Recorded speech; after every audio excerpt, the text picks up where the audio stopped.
Hello, hello mga beshi! Ito na naman si ako. Gawa tayo ngayon ng malambot na tinapay. Umpisa na natin. Meron po ako ritong lukewarm milk. 1 cup of lukewarm milk. Yung maligamgam lang po. Ayan.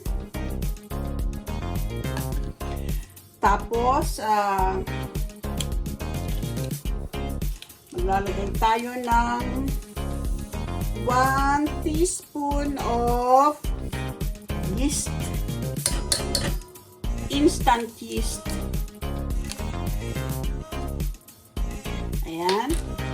At saka maglalagay din po tayo ng 1 tablespoon of sugar and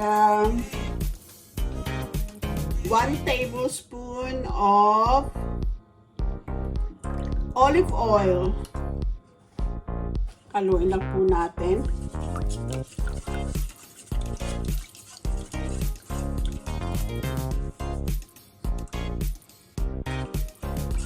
Ito pong yeast na to is instant po ito. Hindi na po kailangan pang maghintay tayo para ito ay bumula.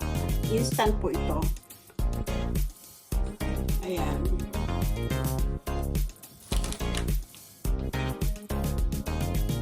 2 cups. Ayan. Haluin lang po natin.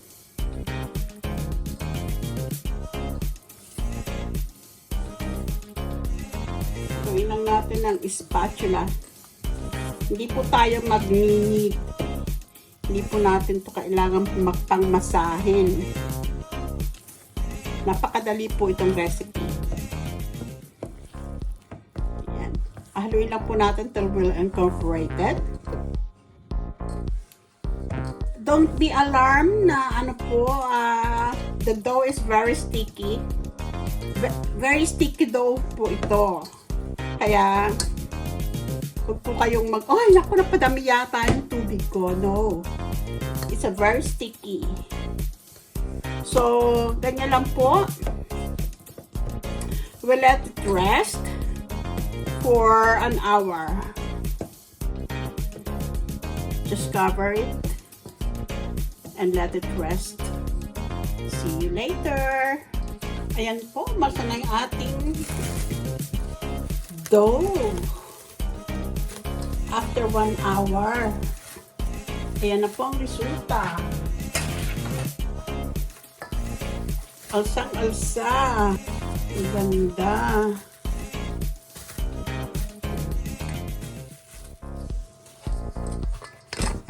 Ayan.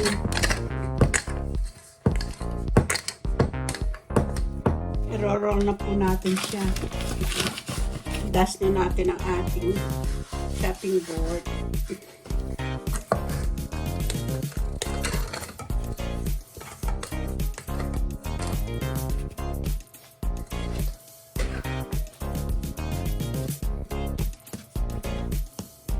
Just flatten it. Ayan.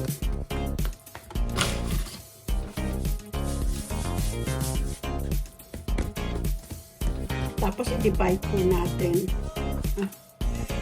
Dapat pantay-pantay. Ayan. I-divide po natin.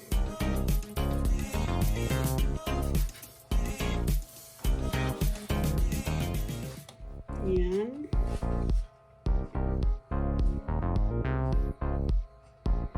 I-divide natin sila sa 4.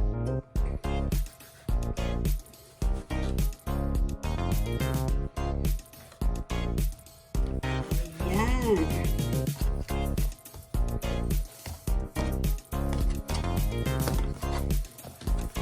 I-roll lang. Ganyan. Tapos, i-roll din po natin pabalik. Ganyan.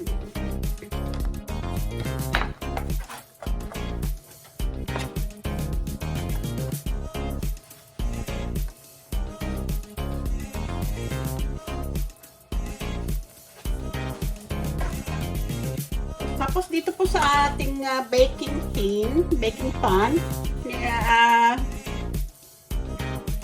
binash po siya ng butter. Tapos nilagyan ko po siya ng parchment. Nag-line po ako ng parchment paper dyan. Tapos dito po natin ilalagay yung ating dough.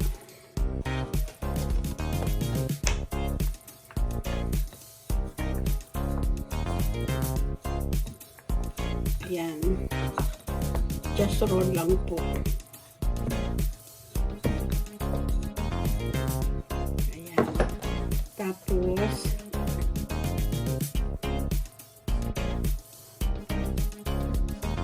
ayan. Ay, nadikit. Nadikit.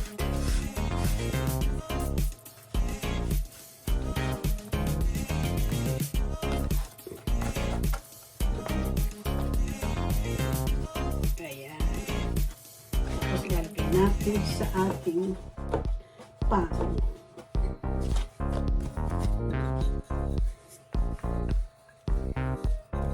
Ayan na mga besh, na-roll na natin.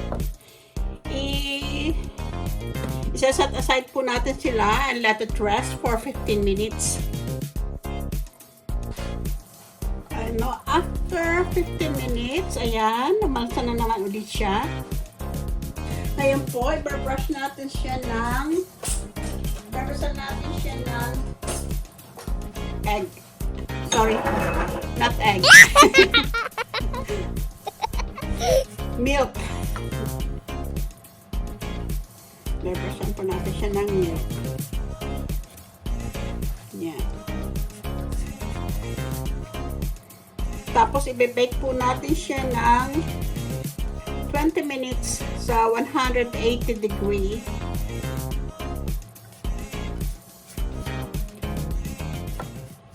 For 20 minutes. Ayan na mga besh. Tinanggal natin siya sa oven. Ang ganda ng pagkakaluto. Di nga ba? Ayan. Ngayon po, i-brush natin sila ng butter. Just little butter. Para maging shiny naman po siya. Ayan. Ito po yung ating hotdog bun. Hotdog bread. Magandang pang merienda. Pag lunch. Try nyo rin po mga best. So, ito na po ang ating finished product. So, i-check po natin kung magandang pagkakaluto. Aw, ang init. Aray ko. Ayan. Ah, ang ganda. Oh, ang ganda po, oh. I'm very... Ayan, ang ganda ng pagkakaluto.